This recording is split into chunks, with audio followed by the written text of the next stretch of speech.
Clarissa Mfeka, host of Radio Meets TV on Finally Famous TV on YouTube. Please subscribe to the channel and catch our weekly recaps of amazing radio moments that have happened this week. This week, we're also sitting down with the beautiful Jo-Dee Butler. We're talking her radio journey, and of course, we're recapping every single awesome moment from radio this week. We're talking about the Springboks. Busis are sitting down talking about being an entertainer and a mom and loving your body. Nasty C and Casper Vest also sit down and talk more about touring Africa together. All of that and more right here on Finally Famous TV. The official hashtag is Radio Meets TV, the podcast. See you on Tuesday.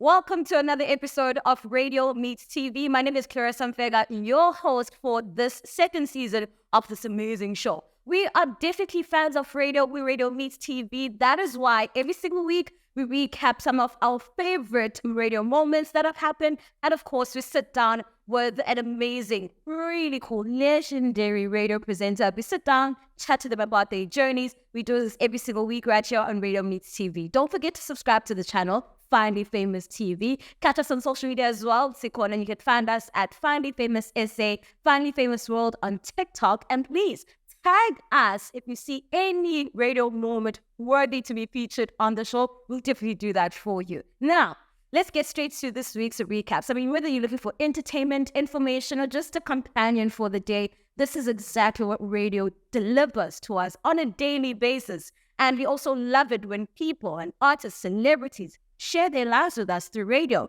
And this moment is no different. It's Thibaut Touch sitting down with Ukhozi. When he was 2, I realized that I don't like how I look. You like, say, who's this woman in the mirror?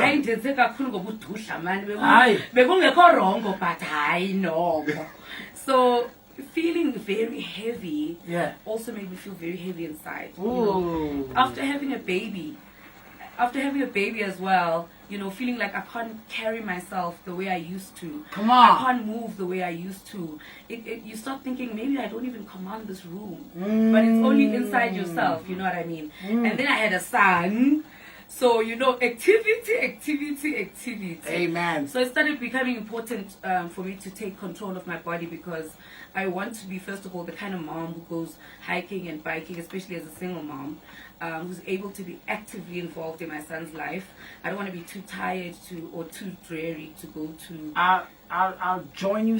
I am so glad that Ukhozi shared that moment and just the experience. And I think as women, we cannot stop sharing moments like that. It's liberating. And there are so many women that can honestly relate to what she has gone through. And just being in a place where physically you feel like you're looking at someone that, is you, and you're happy and proud of your body. So shout out to Ukhozi for sharing that. Also, she has a new song out, so please stream, listen to her music. Thank you so much. We're moving along to UFM with Uncle Tab and the Breakfast Show. They're talking about texting your ex-date. Oh my goodness. It was with the family. So they stayed together as well. So I said text, don't stalk, guys. Text, don't stalk, okay? And now I also have to apologize to Lerato Mokoena, because Lerato Mokoena, she took my advice. She heard me say today's text your ex day. She thought of that special somebody. She sent him a text, only to find out she's blocked. Take a listen. Hi guys. Mama the brother just blocked me. He just blocked me. We were fine viewing each other's statuses. Now he just blocked me.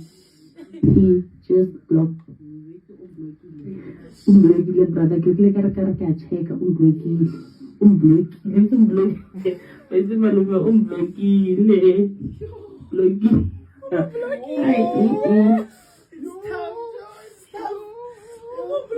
Next thing, jiggy. The next thing. Interesting. Wow, blogger. Unfortunately. It's unfortunate. You know what? At least this segment helped you confirm in your life that because that's what it is. We're just checking: is the door unlocked, or have you put a butler now? I'm gonna get some electric fence or something. Yeah, now you're discovering there's an electric fence. As for Ukhozi and there's no electric fence. Last corner. Because I did exactly that. I sent her a picture, and it was actually a terrible picture. It was a picture when we were still just friends, ne, of her and the man that I bricked, and me standing in the middle. Ne? You did on And I purpose. sent her that picture, and I said, oh, look at this home wrecker in the middle of this picture. Referring to myself. Ne? She responded. She responded. We haven't spoken in a long time. She responded, and she said, "Ah man, that relationship was dead for a while. I don't consider it home wrecking. How are you?" So now you see, I hope blog. I'm not blocked. I sent the message. It's giving green. It's giving. It's giving. Go. It's giving.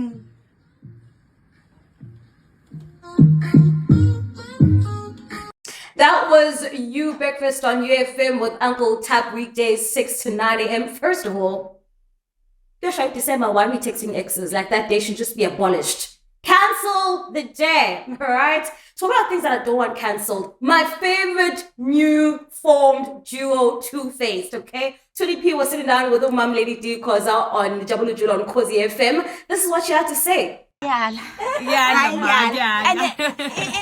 into engihluphayo like mina engqondweni yami mangi-imagine lento ngijiva njengoslender hayi ngiyajiva but mangizibuka ngithi hayi ayiphumanga the way ayiphumanga the way lapho kukuhle ubone strong points nama-weak points ukuthi masihlanganisa kuzophuma one.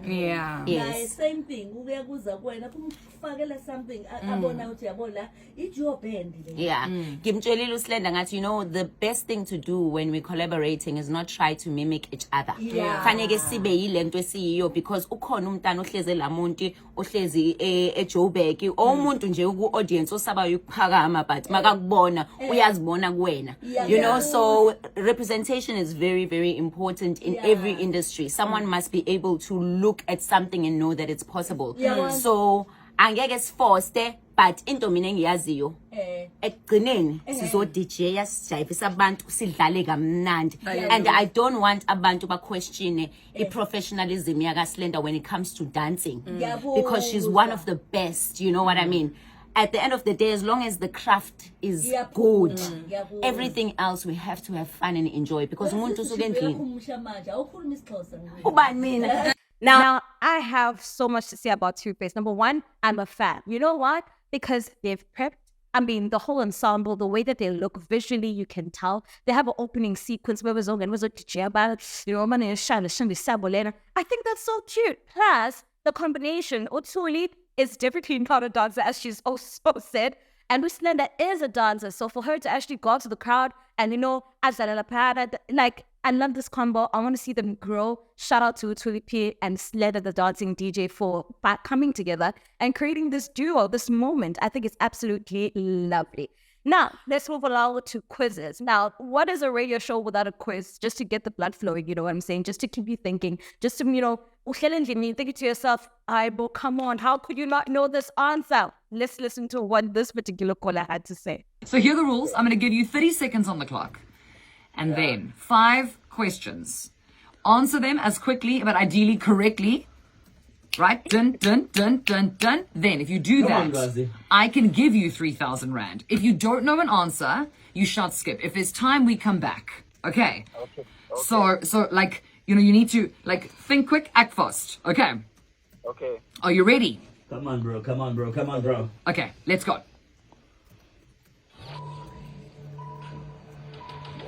She gave us Paparazzi, Hold My Hand, and Alejandro. Who is she? Lady Gaga. Who gave us Dance the Night from the Barbie movie? Skip. Whose album Stripped turns 21 this year, Christina or Britney? Britney. She is a singer and owns Fenty. Rihanna. Who has more number ones in the Billboard chart? Is it Beyonce or Madonna? Madonna. Who gave us Dance the Night from the Barbie movie? Madonna. Might as well have been her. I mean, When in doubt, yeah, Madonna. if not Madonna, then whom? Yeah, man. So yeah, listen, you did fairly great, dude. Plus, you should be proud of yourself. You managed to get through at least some. Yeah, man. You can't, and you weren't nervous. You didn't sound nervous at all. Very relaxed. So yeah. So let's find out how much you managed to get correct. Lwazi from Sherwood, here is your score this afternoon, my chicken. 3 out of 5. All right. 3 out of 5. So, yeah. Dua Lipa. It was Dua Lipa who gave us Dance the Night from the Barbie movie. And Christina Aguilera's album Stripped turns 21 years old. There are people going, there's no way that Dirty can be that. Yeah, it is. Excuse me, bro. That's, yeah, beautiful. All of those songs 21 years ago. So, Lwazi, don't stress. You came through. Consider it a practice round. And then come back again. Okay. I'll definitely. Amazing. Thank you for being here, Lwazi. Lots of love to you. Okay, have a nice night. Thank you very much, guys. Okay, my babes. Thank you. Bye. All right. Because I honestly, the only song I know from the Barbie movie right now is Leah Ice Spice Nicki Minaj. So respect to you, sir. Respect to you. I hope you won that 3K. Like, come on. I want people to win money. All right, moving along to YFM, and the MVP had a sit down with Nasty C and Casper Nyovest. Talk about their African tour. And you're finally going to land here in SA with Cape Town and Durban and Joburg. But first, I want to know from your side, how was it witnessing African hip-hop in our continent? It was nice, man. Yeah. Something that was long overdue, you know? Yeah. Like, we've never seen anything like this, you know? Like True story. Like two African hip-hop giants. We've never seen anything like this. Yeah. So to be a part of something like this and be the ones to really kick it off and hold that torch high, feels great, man. And have you also witnessed rappers within the different continents as well that have come to you, you've recognized? I'm sure they're popular ones in their respective countries as well. Yeah, definitely. Who's that guy we saw in Zambia? Or is it Zimbabwe? Zimbabwe. And he was killing it. I forgot his name. There was this dude, man. Yeah. Holy something, man. It's too much, though.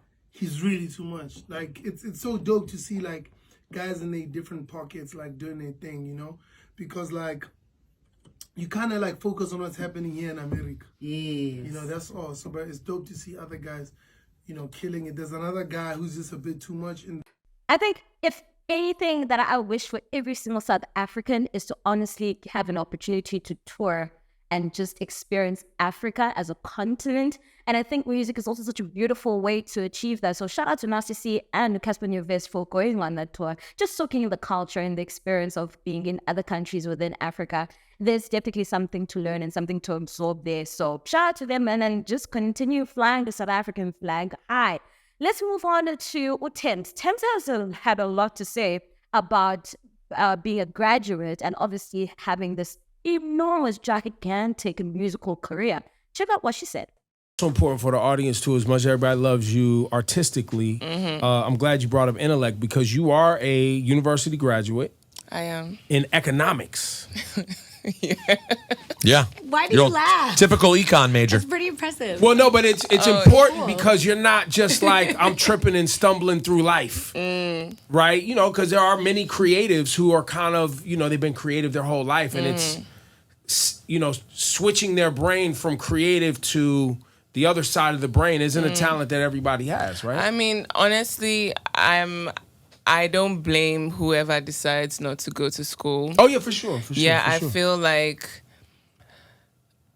if you are a creative, you do everything to harness your creativity. And I don't believe that school is the best place to do that because school teaches you to focus on what they give you to focus on. Like, learn this. Don't be creative. Don't say your own words. Reference from someone else's words and put the reference there and write an essay based off of something.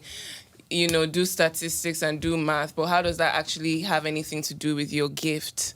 That's Ebro in the morning on Hot 97, sitting down and chatting to Thames. Now, she had a lot of things to say. And I also think that it's very important for graduates who are in the creative space, who are in media, who are in entertainment, to actually speak about these experiences and what you go through as somebody that is a creative and really has so many things that you're passionate about. But school does not necessarily, you know, sort of support your dreams and you can't necessarily fulfill what you feel like you are, born to be or born to become. There's a lot of people that have spoken about this. Meg Thee Stallion is also a graduate. If you also remember, Nomza Mombatha also was a big deal when she graduated as well as an actress and honestly a familiar face in South Africa and abroad. So shout out to Tim for speaking out about that and understanding and sharing and voicing that experience as well. So shout out to Tim's. More music than baby. We shall be waiting. Let's move along to now the pride of South Africa right now. The Springboks. Everything is happening about the Springboks. We are anticipating their tour in South Africa. I'm anticipating their tour as well. Can't wait to see them and to see the cup and to see them here. But in all of that excitement, a lot of people are doing a lot of things, including making songs or remaking songs with Springbok players' names. Have a look at this. If Springbok names were in songs, like for instance, my baby. Yes. I would walk 500 miles.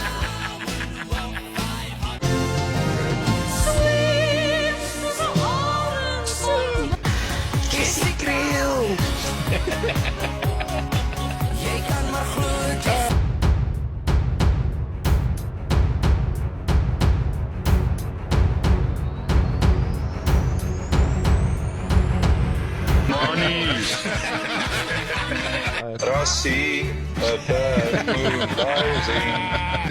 Want hy wil nie meer van nie, en sy van is Leroux. It must have been folks. What is Reinach now? Willie, ek en jy. Breakfast with Martin Bester. That was Breakfast with Martin Bester, 6 to 9 a.m. weekdays on Jacaranda FM. I think this is a great moment for everybody to learn amagama Springboks. Wonke, because baningi, and I know some of us are guilty for only paying attention to rugby, which has been an immensely emotional and exciting 3 weeks, from beating France, beating England, all the way up to the finals with finally gaining victory against New Zealand. So shout out to the Springboks. It's all love all over the country. It's been a hectic weekend. Everybody has been everywhere just celebrating that World Cup win. So shout out to you. This wraps up our recaps for this week. Don't forget to tag us on any moments that you think are worthy for us to recap. So if there are any radio moments that you find on social media or that you've captured, definitely hit us up on the socials, Finally Famous SA, Finally Famous World on TikTok, and of course subscribe to Finally Famous TV, and also just turn on notifications so that you know when a new episode drops, which is always going to be every Tuesday. Coming up next, the one and only beautiful Jo-Dee Butler is sitting down with us on Radio Meets TV. Jo-Dee Butler is a born and bred Cape Townian from the Western Cape in South Africa. She's a mom and a radio presenter. She graduated with a degree in psychology and communications from the University of the Western Cape in 2010. She joined the corporate world working in advertising, but quickly grew into a passion for broadcasting. Starting out during the graveyard shift between 1 a.m. and 4 a.m. at Hard FM, she soon found herself on the popular drive show on Hard FM, working alongside industry legends such as Sugar and Jeremy Harris, as well as Ryan O'Connor. During her time at Hard FM, she also hosted and produced her own weekend shows, The Butler's Breakfast and The B-Side. After almost 9 years at Hard FM, she made the decision to start a new adventure in the UAE, Dubai, with her family. She currently hosts mid-mornings on Love 107.1 in Dubai. Jo-Dee, welcome to Radio Meets TV. Hey girl, how are you? I'm good, how are you? I'm great. I was just thinking about this on the way here, thinking about when the last time was that I saw you in person. I think it was in Durban like years ago. Years ago. And actually, that was actually quite a fun day. It was a fun day. Durban was a good trip, let me tell you that. And to think that I've been waiting for so long to actually get to Cape Town. I've always had it where I was like, every time if I go to Cape Town, I need to go to the Hard FM studios. I need to see the guys again. And then it just never happened. Absolutely. And now I'm not even there anymore. Come on. Jo-Dee, thank you so much for joining us on the show today. We love sitting down with radio personalities and chatting to them about their journeys throughout radio. So talking to you today is actually really cool. So for the show, for the people that watch the show, tell us a little bit more about Jo-Dee. First, let's start with Jo-Dee just growing up and getting into school. What was Jo-Dee like? Jo-Dee at school was I was that good girl at school. I was the good girl. I was teacher's pet. I was all about sport. Sport mad was my vibe. That was the big dream, right? To go to the Olympics. If I could be anything in this life, I would be a professional athlete. Like, that was my dream. But broadcasting was always like hot on the heels of that. So I grew up in Cape Town, born and bred. I'm the youngest of four, so I'm the baby, spoiled, some would say, in a single mom household for most of my life. Sure. But yeah, I grew up in what some people would call the hood. But circumstances were never taught. Circumstances were never going to be an obstacle for any of us. So, you know what? People say, you grew up in the hood, you grew up in a tough area, whatever. But back then, I think it was just life. Everyone knew everyone. It was that kind of neighborhood. The aunties and the uncles, they kind of took care of you. They took care of everyone's kids. Everyone knew each other, and I had such a great childhood and a great upbringing. So I can't really complain. I went to the local school up the road, and then I finished high school and I went to go and work. I saved some money. I went abroad and worked abroad for a few years, for a little bit, and then came back and then went to university. What are you doing when you're abroad? What work are you doing? So when I went abroad, I was fresh out of high school. I think I was about 19, and I went to the States and I worked as a camp counselor. Wow. I worked as a camp counselor, and let me tell you, it was the best time of my life. I would encourage any school leaver, if you can, to go out on your own and go and travel. It's the best thing. Wherever you are in your life, I think at some point everyone needs to, travel by themselves. Yeah, definitely. I feel that. So you come back to South Africa and you are going to varsity now. Communications, psychology. What inspired that? Yeah, so I came back, worked, and I was like, I need to go to university.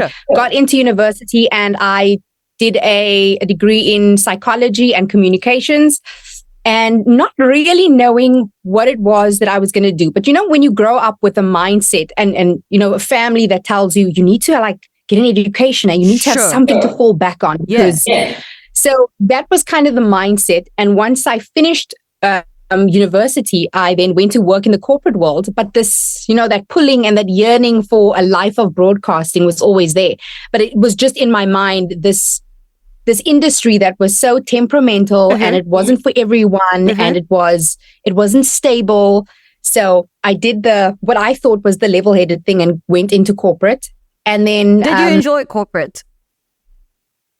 No, I hated it. I hated it. No, listen, I had fun. I think it's important to do that and to learn. But at the end of the day, it just was not for me. It just wasn't for me. Dude, when you are in the wrong industry, you will very quickly realize I don't belong here. And you feel it. I'm saying that you actually feel it. You feel out of place. Absolutely. You feel out of place. This is not for me. This is not where I'm my best self. This is not where I can be myself. So I just wasn't loving it. And then I, decided to take the leap and reach out to people in the industry. And I was lucky enough to have people that I met along the way and kind of that gave me a shot and would even sit down and talk to me and give me some advice. And, I bothered the program manager at Heart FM for a very long time. He wouldn't reply to my mails, wouldn't reply to my messages. And then finally he took a meeting with me. And I remember going into the Heart FM studios and he had this board and he had all the shows and all the producers, the daytime producers, the nighttime producers, mid-morning producers. And he was like, oh, we're looking to fill this role and that role. And he thought I was coming in for a producer role. And I go, well, what does it take for me to get from that side of the board to that side of the board?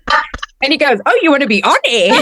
I go, "Yeah, that's where I want to be, buddy. That's us." Tell me something, Jo-Dee. When you are in corporate and you're obviously looking for this escape and also to get into entertainment and you've now picked broadcasting and this is what you want to do, while you are in corporate, what are you looking at? What is inspiring you? Who are you looking at? Or what sort of content is available to you and for you enough to see me like, oh my gosh, that's actually where I should be, or that's what I want to do? Well, I think I've always had it there. It's always been there since growing up. I mean, I had my own make-believe radio show when I was younger. You know, to sit in front of my mom's dressing table and pretend to be a continuity presenter. You know what I mean? Like Up Next. Remember those people, like the Ashley Haydens of the world? Love. You know, so you know what I'm talking about. I know what you're talking about. You know what I'm talking about, Scott. I mean, come on. I know exactly what you're talking about. We are all guilty of that. Absolutely. So so I always had those references. And of course, I love music and I love radio. And it's so funny because the people that I used to listen to, I was lucky enough to get to work alongside and become friends with. And, you know, people that I still call friends today. So I think it was always there. And I then got this opportunity to learn and to train at Heart FM. They were doing some kind of like training program just to learn the board. We did a voice test, went through all those things. And then for a while, I was doing the graveyard shift while I was doing corporate. So I would go to do the graveyard shift. And for anyone who doesn't know, it's that glamorous time slot between 1 a.m. and 4 a.m. where you go and you do radio to 4 people listening. And I don't even think it's that. You know what? Because there are a lot of people that work the night shift and that listen to you. So don't ever feel like you're starting from the bottom. When you are doing graveyard shift, it's very important. And they actually are, and they exist. And I think sometimes they actually form most of your fan base, especially when you grow into bigger slots and into more daytime slots, be it midweek or even the weekend. Those listeners will be so loyal to you throughout. Absolutely. And you know what? I don't know how it is in Durban, but in Cape Town, our listeners are so loyal. Our listeners grow with you. They cry with you. They move with you. So it's a very special kind of community, radio community. So for a while, I was doing graveyard shifts. I would go home. I would sleep, get up and go to my day job. How long are you sleeping for? Take a nap, a few hours, come home, take a nap in the evening, and then wake up at midnight and go to do my show at 1 a.m. But I feel when you love what you're doing, those things don't matter. You know what I mean? It doesn't matter. It's just, I got to do what I got to do, man. I'm going. Yes, I get to go to work. I get to go to the studio that I love, and I get to play this awesome music. There are a lot of people that get discouraged at that point where you've been wanting this thing for so long and you finally have a foot in. And sometimes some people feel like, okay, I've been in graveyard for too long. Maybe I'm not cut out for this. Maybe maybe this is actually it. Especially if the talks aren't, leading you to a place where like, okay, I want to be a recognized and respected, well-known radio personality, but I'm just stuck here. Maybe this wasn't the best decision. Maybe it's just honestly a dream that I should let go of. So while you're there, you're juggling corporate and you are working graveyard. What's keeping you going at this point? What are your hopes of, where do you think it's going? I thought I was just happy to be involved. I was just happy to be there. But I mean, when you're like, oh, I'm just happy to be here, But I think the dream was always to be on a primetime slot, anywhere between 6 to 6. Sure. That was the dream. That was the goal. And I just knew that it was going to get there at some point. And it didn't take me very long because someone had gone on leave and they asked me to stand in. They asked me to stand in. And listen, one thing my sister always says to me, she says, whatever it is that you want to do, make sure that you're working at it, because once you get that call up, you better be ready. Sure. So I was like, I can do it. Yeah. I mean, I was nervous, but I was ready and I wanted it. So once they said, can you stand in? I was like, yes. They didn't have to finish their sentence. And I was like, yeah, I'm there. Cool. I can do it. And I stood in on the drive show, and a little while later, like a few months later, that person left. Yeah, Kerry Miller was on that show. Really? Yeah, she was on that show. She went on holiday. I stood in for her. She came back for a little bit, and then she left. And she started a new life in Durban, where she's from, right? Yeah. So she did that, and I was on the drive show, and that's where I was for, the last 8 years. And in that time, I also did my own show on a Saturday, and it's just been the best ride ever. What happens to corporate now that you are on the Drive Time show? So at some point during that graveyard stint, I was like, I'm going to take a leap of faith. And mind you, I'd just gotten married. Everything is happening at the same time. Everything was happening at the same time. And I was just like, let's go, let's do it. Quit my job, do this full time, and just like fingers crossed and praying every night. And then it happened and things just worked out. And, I had the best time. I was on Drive 3 to 6 with Sugar and Mark Marshall at the time. He then left, and Jeremy Harris then came in, and that was our team for about three years, I think. Sure.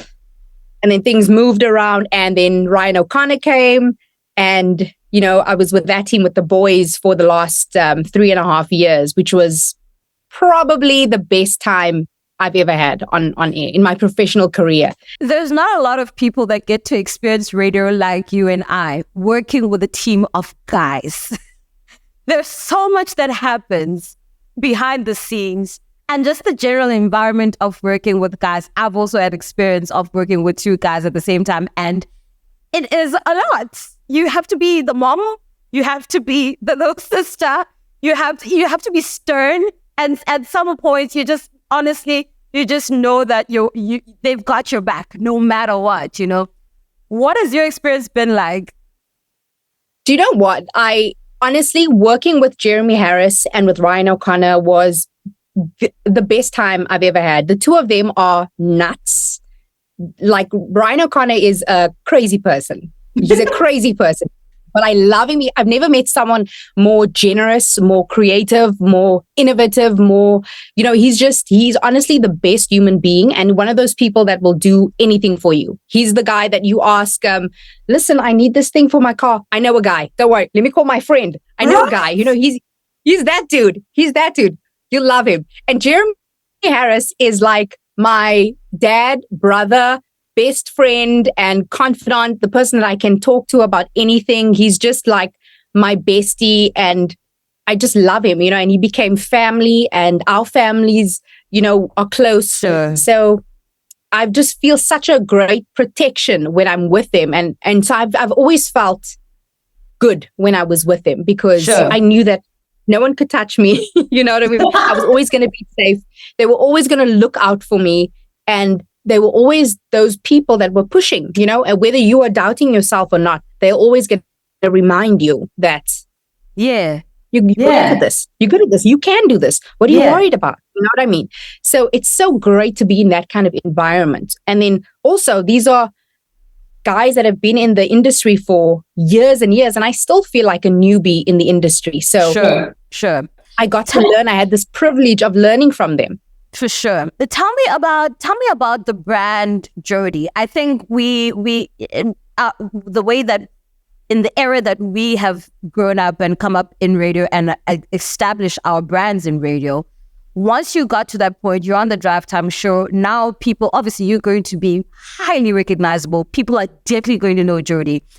What now? What do you look? How do you see yourself, and what's the brand that you wanted to create for Jo-Dee, and what did you want to be known for? I've always wanted to be recognized for the work that I do, and I think I got that a little bit working in this industry. But I also just wanted to be authentic to who I am. You know what I mean? And I think that's the most important thing. And for me, I'm a wife, I'm a mom, I am, I like pop culture, I love sport, I am smart, I'm funny, and that's what I like to bring. And I like to bring just myself to radio and to my audience. And I feel like that's what you see is what you get, and what you hear is what you get also. So I like to be, because I always say, listen, being yourself is the easiest thing. Because if you're trying to be someone else, it gets exhausting after a while. For sure. Have you ever tried to put on an accent, or tried to be someone you're not, or try to it just gets tiring. You know what I mean? So I think being authentic is the only way for me, because it's the easiest thing, and I'm lazy. So all I can do is myself. You know what I mean? It's like, oh man, I gotta like pretend to be someone else. Nah, I'm just gonna be myself. That's fine. You know, if you don't like it, then cool. But yeah, most people like me. For sure. I mean, come on. Sometimes I think also because you've always known that this is what you wanted to do, naturally your personality is going to stand out. So there's honestly not a lot you can do in terms of adapting or adopting or mimicking or trying to copy somebody else, because you're already so comfortable in your skin that you just know that, no man, I got this. Absolutely. And I think when it comes to, when I left radio, I posted something, and I like said a little goodbye and like my last picture or whatever it was. And people were commenting and saying, all the best, wish you luck, whatever.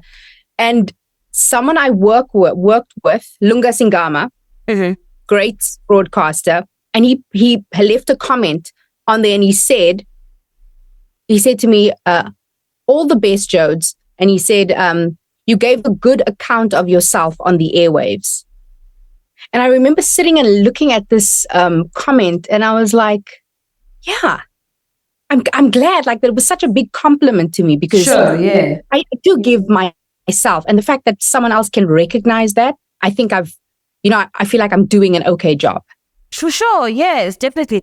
I actually recently had an interview, and I was the interviewer was asking me about a moment that stood out for me in my career on radio, and it's actually quite similar, because it was a friend of mine sent me a screenshot of another friend that had a post on social media, and the caption was actually quoting something that I had said on air. And I said to myself, well, I don't remember saying that.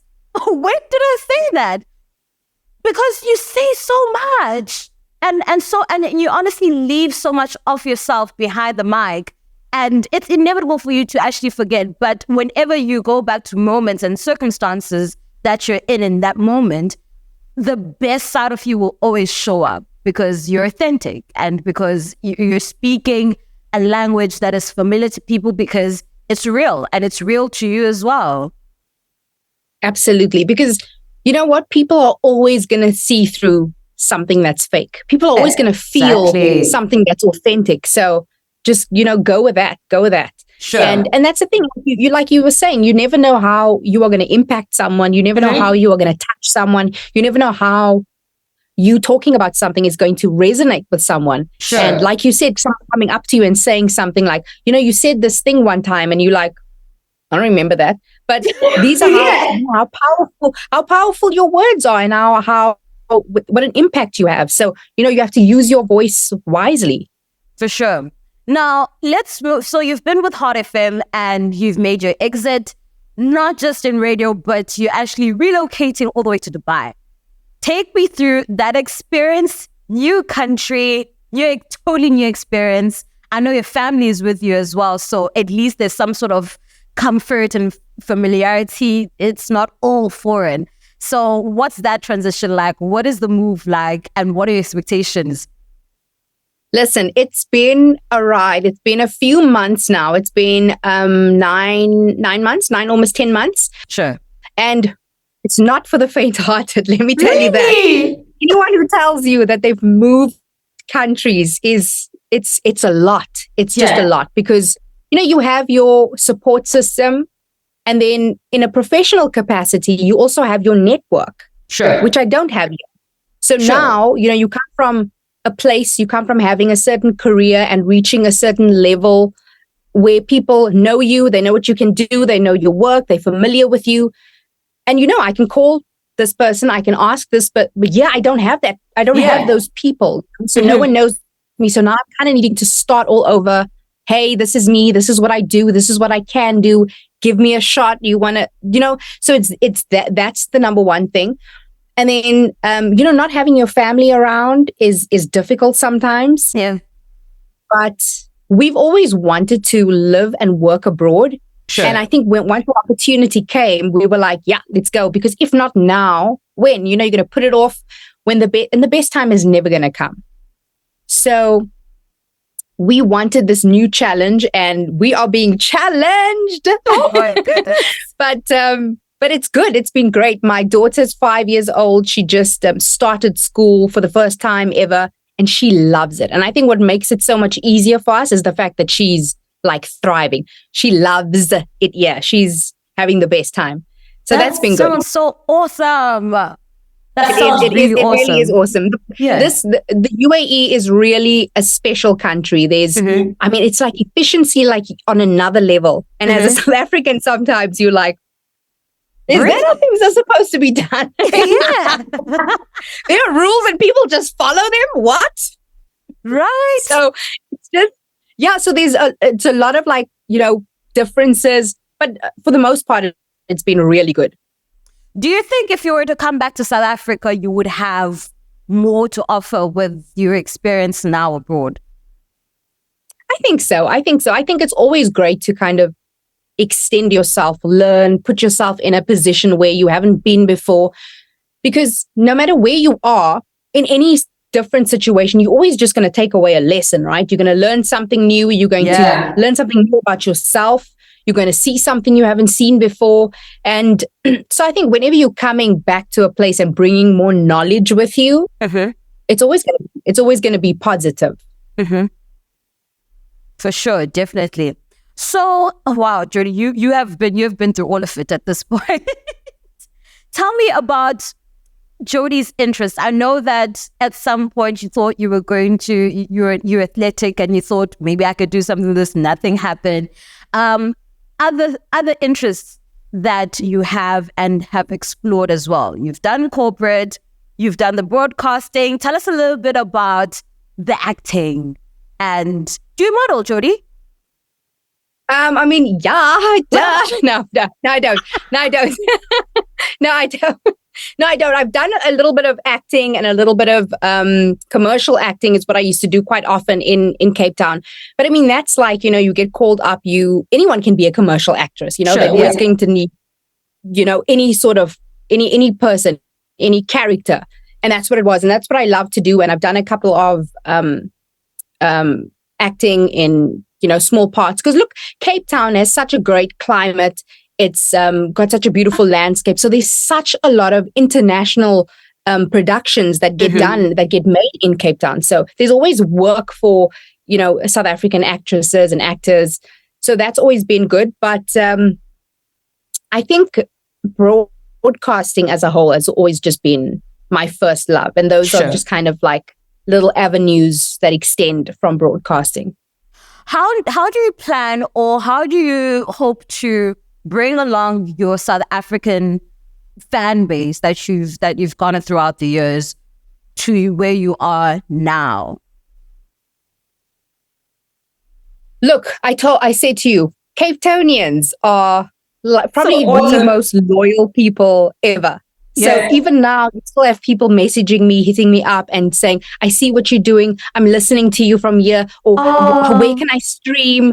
And that happens on the daily. And it's just amazing to see people that I you think you know them personally, because when they pop up on my phone, I remember their names. I remember these people that used to message me on the WhatsApp line always. And it's just it's great. And I think once people, attach themselves to you or like what you do, whatever it is that you do, they're always going to join you on your next journey. And I'm grateful for that. So Jo-Dee, you are living quite a beautiful life, and I love the fact that you are chasing your passions and continuously just ticking all these boxes of doing this, doing that. I mean, you have done what most people would be very scared to do, and experiences that are quite intimidating, moving abroad and also finding yourself and your passions also in an unfamiliar space. You have a little daughter. She seems like she is a lot of fun. I'm not gonna lie. What do you think as a mom and having been in the industry and having followed your passions? What are your hopes and your dreams for your daughter? Do you know what? I just want her to be confident. I want her to be okay with who she is, whatever that might look like in the future, and just not be afraid to be herself, Sure. you know, because sometimes I see her and she's a very accommodating girl. You know, she loves her friends. She loves to play, but I'm like, it's okay to do what you want to do. You know, if you don't want to play the game they play, you can play your own game. And if you're going to play by yourself, then that's cool too, you know, and I would just want her to be okay with that and to just explore her personality. And I think that she's doing that now because girl is super smart and knows what she likes, knows what she wants. And it's great to see. And it makes me very proud. You know, she's got a good heart. She's kind and she's super funny and witty. And I think that's just, I mean, if she's athletic, I'm going to be like, yes, thank you. If she's not athletic, because I'm like, my dream is to be a sideline mom, okay? To be that irritating mom shouting on the sideline. Like, that's my dream in life, okay? So I'm just hoping, like, she's a good girl. She does well at school. Now we're just hoping for like some sort of sporting ability. And I'm going to be happy. I'm sure she'll be amazing, whatever it is that she decides to do. And I can also imagine, I've seen so many videos and footage of Burna Boy's mom standing backstage when he's performing. I think being a sideline mom is just going to work in whatever way, she decides to go at it. Yeah. I mean, you know, I think any parent can understand. You just want your kid to realize their full potential. But at the same time, I always think about, you know, what is she seeing? So I'm going to have to make sure that I'm realizing my full potential, you know, so because kids learn what they see, you know, so you want to be doing the best that you can do for yourself. And in turn, your kid will then, you know, hopefully look at that and try and mimic and be like, oh, she was brave enough to take a risk. She was brave enough to do what she loved and she did it well. And no, I'm going to do that. So yeah, I hope I'm being a good example. That's so lovely. Thank you so much for joining us on the show today. Absolutely love you. We support you no matter where you are in the world. If tomorrow you decide you're going to Mexico, we're just going to have to support you. We don't have a choice. Yes, we're just yes. Thanks, babe. It was so nice seeing you and catching up. And I just love that, you know, even from a distance, we can always like support each other and, you know, check in. And I love that. So love what you're doing. Can't wait to see it. Can't wait to see the full edited production. So thank you so much for having me. Thank you so much, Jo-Dee. That's Jo-Dee Butler on Radio Meets TV. Man, it wraps up for today's episode. Absolutely lovely. I'm so happy to have caught up with Jo-Dee. You can definitely catch more of this across all social media platforms. Finally Famous SA, Finally Famous World on TikTok. And of course, subscribe to the channel on YouTube. It's Finally Famous TV. We'll see you next week, Tuesday at 3 p.m. Thank you.